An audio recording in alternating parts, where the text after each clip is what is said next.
गौतम बुद्ध ने संन्यास लेने के बाद अनेक क्षेत्रों की यात्रा की। इस दौरान उन्हें तरह तरह के लोग मिले। कोई अपनी परिस्थिति से परेशान तो कोई उनके रूप और व्यक्तित्व से हैरान। एक बार वह एक गांव पहुंचे। वहां एक स्त्री उनके पास आई और उनसे बोली, आप तो बिल्कुल किसी राजकुमार की तरह लगते हैं।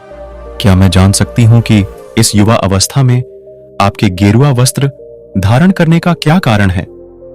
बुद्ध ने उस स्त्री को विनम्रता पूर्वक उत्तर दिया, मैंने 3 प्रश्नों का हल ढूंढने के लिए संन्यास लिया है। यह शरीर जो युवा व आकर्षक है, जल्दी ही वृद्ध होगा, फिर बीमार होगा और अंत में मृत्यु अवस्था में चला जाएगा। मुझे वृद्धावस्था, बीमारी एवं मृत्यु के कारण का ज्ञान प्राप्त करना है। उनकी बातों से प्रभावित होकर उस स्त्री ने उन्हें भोजन के लिए अपने घर आमंत्रित किया। मगर उस स्त्री को गांव वाले पसंद नहीं करते थे। शीघ्र ही यह बात पूरे गांव में फैल गई। महात्मा बुद्ध उस स्त्री के घर भोजन करने जाने वाले हैं।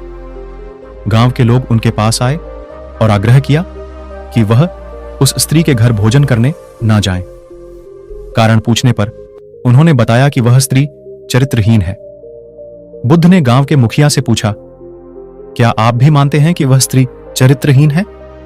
मुखिया ने कहा, मैं शपथ पूर्वक कहता हूं कि वह स्त्री बुरे चरित्र वाली है। कृपया आप उसके घर न जाएं। बुद्ध ने मुखिया का एक हाथ पकड़ लिया और फिर उसे ताली बजाने को कहा।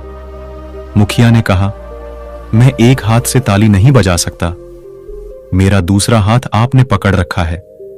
ऐसे में एक हाथ से ताली कैसे बजाऊं?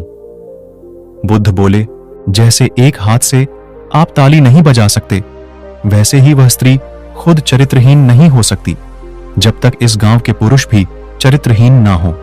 अगर गांव के सभी पुरुष अच्छे होते तो वह स्त्री कदापि ऐसी ना होती। उसके ऐसे चरित्र के लिए यहां के पुरुष भी जिम्मेदार हैं। यह सुनकर मुखिया और गांव वाले लज्जित हो गए।